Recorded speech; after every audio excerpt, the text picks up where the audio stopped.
Lods, ano po ba malakas na black magic sa India o sa Pilipinas?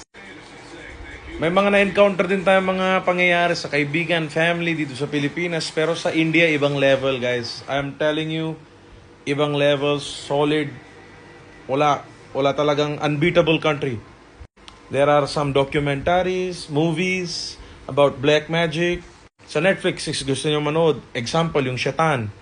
Nasa Netflix po. Gusto nyo panoorin nyo po yan para magka-knowledge kayo about black magic. How it starts, how it happens, what happens, how do they do control on your person, people, whatsoever. Mga insan, I am telling you, India is not for beginners. Ayaw nyo maniwala sa akin, insan, ikaw na magsabi, is India for beginners? No. You have to be a professional na tao yan. Sa pagkain, sa lahat, sa lugar.